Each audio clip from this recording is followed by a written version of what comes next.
8 сыныптың тақырыбын өтеміз. Алгебра пәні бойынша, яғни статистика элементтері деген тақырып. Осы жерде кейбір тақырыптар ол 5 сыныпта оқушылар сонымен танысады. Енді бірінші есептен бастайық. Жалпы бізде берілген бойынша 21 оқушы берілген, 21 азамат. Енді адам деп айта берейік, содан кейін олардың массасы берілген. Енді содан кейін олардың массасы берілгенде 76, 80, 78, бірақ мен оны өсу ретімен жазып тастағанмын. Яғни осы жерде 76 килограмм деген массасымен 4 адам бар, 80 килограмм 2, 78 3 адам бар, 75-тен 4 адам, 79-дан 4 адам, және 77-тен 4 адам. Енді осы жерде бізде берілген бойынша бізге арифметикалық ортасын табу керек. X медианы ол ме деген әрпімен берілген еді. Содан кейін оның модасын және де дельта X, яғни құлашын. Жалпы дельта X немесе құлаш ол максималды X-тің мәнін азайтамыз минималды X-тің мәнін. Осы жердегі X ол бізде элементтер. Яғни осы жердегі мысалы X1 мен оны 75 деп аталамын. Ал X2 оны 76 деп аталамын. Енді осы жердегі дисперсияны табамыз, оны да әрпімен белгілейміз, және де оның ауытқуы, стандартты ауытқуы. Оны осындай әрпімен белгілейді. Енді мен осыны осы жерде осылай жазып тастадым да, осы жерде арифметикалық ортасын таптым. Арифметикалық ортаның формуласы бізде осындай. x1n1 плюс x2n2 и xi солай кете береді. Енді соны n-ге бөлдім. Жалпы осы жерде оның формуласын қандай? Барлық элементтердің қосындысын біз неше сан бар екеніне бөлеміз, яғни количествесіне. Енді осы жердегі x1 ол қандай да бір элемент, осы жерде 76 деп алдым. n1 ол неше? Сол элемент кездеседі, яғни 4 рет. И xi 75, n2 ол 4 сәйкесінше, содан кейін солай кете береді да.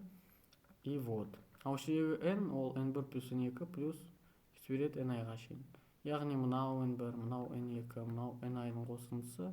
И сол жерде n3 да бар, ni-1 да бар индекстері болатын.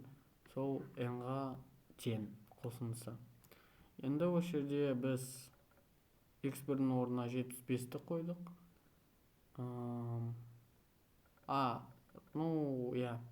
Содан кейін осылай жаздым да, бәрін қосып осы формула бойынша 21-ге бөлдім. Осы жерде осындай мән шықты. Енді осы жерде медианасын тап деп отыр. Жалпы медианасын қалай табамыз? Біз ең біріншіден барлық сандарды өсу ретімен жазып шығамыз. Яғни 75-тен 80-ге шейін жазып тастаймыз. Яғни осы 75 4 рет кездеседі, 76 4 рет кездеседі. И солай кете береді. Яғни 77-ні біз 4 рет жазып тастаймыз. Содан кейін 78-ді 3 рет. Содан кейін 79-ді 4 рет. И 80-ді 2 рет. И содан кейін біз шеткі жақтарынан сандарды алып тастап, яғни оның дәл ортасын табамыз. Оның дәл ортасын табу үшін осы жерден мысалы осы 2 санды алып тастайық. Яғни осы жерде де 2 кетеді. Мынау жерде де 2, мынау 2, 2, 2, мынау жерде 2, мынау жерде 2. Содан кейін мынау жерде 1 санды алып тастаймыз, 1 санды. Яғни бізде ортасы 77 мен 77 болып шықты. Сонда осы жағдайда не істейміз? Жалпы бізде 1 сан болса, егер 77 ғана болса, осы жерде біз 77 медианасын жазамыз. Ал егер бізде 2 сан болса, ортасында, онда олардың қосындысын жартысын табамыз. Яғни x1 плюс x2 бөлінген 2. Осы жерде біздің жағдайымызда x1 ол x2-ге тең ғой, 77 77-ге тең. Содан кейін 77 плюс 77 бөлінген 2. Значит 77. И соның медианасы 77-ге тең. Енді модасын тауып көрейік. Модасы ол қандайда бір элемент қанша ең көп кездесетін элемент қой, былайша айтқанда. Медиана 77-ге тең болды. Ал осы жердегі мода ол 76, 75, 79, 77. Осы 4 элемент. Содан кейін оның құлашын табуымыз керек. Ол x max минус x min. Осы жердегі x max ең максималды элемент 80. Ең минимум кіші элемент ол 75. Олардың азайтындысы 5-ке тең. Енді осы жердегі d. Жалпы дисперсия ол не? Дисперсия ол осы минус осы. Енді осы формуланы түсіндірейін. Жалпы осы жердегі мынау арифметикалық ортаның ішінде квадрат ол x1 квадрат x1 квадрат n1 плюс x2 квадрат n2 и солай кете береді. xi-дің квадраты ni бөлінеді сол n. Осы жердегі n ол n1 плюс n2 солай кете береді плюс ni. Енді осы жердегі арифметикалық ортасының квадраты ол жалпы x1 n1 плюс x2 n2 солай кете береді. Қандай да бір xi ni-ға тағда. Соны жазбай қойайын өзі. И бөлеміз қандай да бір n-ге и соны квадратқа аламыз. Сонда біз осы сандық мәндерді осы жерге тығып есептесек, бізде дисперсия шығады. Қандай да бір сан, Содан кейін бізге стандартты ауытқуын табу керек. Біз оны осындай әрпімен белгілейміз. Стандартты ауытқу ол түбірасты дисперсия. Содан кейін яғни түбірасты x осылай минус x осылай. Ну или немесе оны ашсақ x1 квадрат n1 плюс x2 квадрат n2 плюс солай кете береді плюс xi квадрат ni бөлінген n минус мынау x1 n1 и солай кете береді бөлінген n мынаны соң кейін квадратқа аламыз. Осыны толық түбірасы. Енді осыны есептесек, стандартты ауытқу бізде шығады.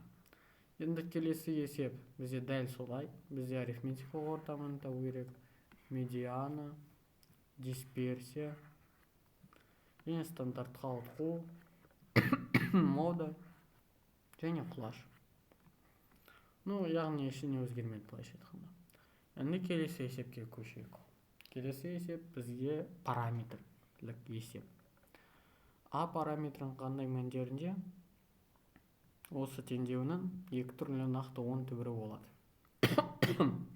Яғни біз қандай да бір аның орнына, осы А параметрінің орнына қандай да бір санды қойған кезде осы теңдеуінің екі түбірі нақты 10 болу керек.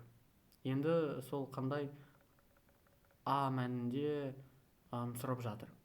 Яғни мынау квадраттық теңдеу болған соң, оның максималды тек 2 ғана түбір болады. Яғни 2 түбір болу үшін біз дискриминант 0 болу керек. Ол 2 түбір. Егер бізде бір ғана түбір керек болса, дискриминант 0. Бір түбір. Ал егер бізде дискриминант кіші 0 болса, онда түбір болмайды. Енді осы жерде теңсіздік жүйесін құрайық. Яғни бізде V теоремасы бойынша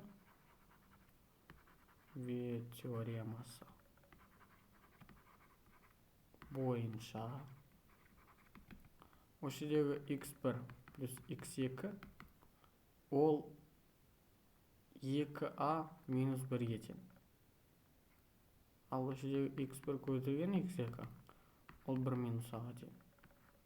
яғни немесе былайша айтқанда формуласын нақты айтсам, x1 плюс x2 минус c бөлінген а, ал x1 көтерілген x2, ой, мынау жерде b, ал мынау жерде c бөлінген а. Осылай. Енді осы жерде тағы бір теңсіздікті жазуға ұмытып қалдым. Бізде дискриминант үлкен нөлден болу керек. 2-1 болу үшін. Енді осы теңсіздік жүйесін шығарамыз. Енді дискриминант табайық. Дискриминант дегеніміз минус 2а минус 1-дің квадраты. Содан кейін минус 4 1 минус а. Енді мынау минустың керегі жоқ, 2 квадрат тұр. Сонда мынаны ашсақ 4а квадрат. 4а квадрат минус 4а плюс 1 минус 4 плюс 4а тең. Осыны есептесек 4а квадрат минус 4а плюс 4а жойылып кетеді. Значит минус 3. Енді бізге значит 4а квадрат минус 3-ті есептеу керек. Содан кейін ол үлкен нөлден болу керек. Содан кейін x1 плюс x2 ол тоже нөлден болу керек үлкен. И мынау тоже нөлден болу керек үлкен. Себебі бізде яғни x1 үлкен нөлден болса, x2 үлкен нөлден болса, ну бізге солай керек болса, онда олардың қосындысы тоже үлкен нөлден болу керек қой. Олардың көбейтісінде сәйкесінше үлкен нөлден болу керек. Себебі 10 сандарды қоссақ әрқашан 10 сан шығады. Егер 10 сандарды бір-біріне көбейтсек әрқашан 10 сан шығады. Сонда мынау 2а минус 1 үлкен 0, мынау 1 минус а тоже үлкен 0 болу керек. Енді қазір дискриминантты бір тексеріп жіберейін. Қате жоқ бұл жерде. 1 минус 4 плюс 4а. Пайде дұрыс. Енді осы жерде екінші теңсіздіктің мәнін сразу табайық. Мынау жерде осылай. Мынаны есептеу үшін уже интервалдар әдісін қолданайық. Яғни 4а квадрат минус 3 үлкен 0. Осы жерде 4а квадрат минус 3 тең емес 0. Содан кейін мынау ол қысқаша көбейту формуласы. А плюс б а минус б-ға келеді. Значит, осы жерде 2а минус түбірасты 3 и 2а плюс түбірасты 3 тең емес 0-ге. Значит, а тең емес түбірасты 3 бөлінген 2. 0-ға тең емес минус түбірасты 3 бөлінген 2. Енді осы сызықтысақ, нүктелерді белгілейік. Координатаны түбірасты 3 бөлінген 2. Содан кейін мынау плюс, минус, плюс. Сонда бізде а тиісті. Бізге оның аралық керек. Минус шексіздіктен минус түбірасты 3-ке 2-ге шейін. Бірігу түбірасты 3 бөлінген 2-ден плюс 2-ге шейін. Енді бізге яғни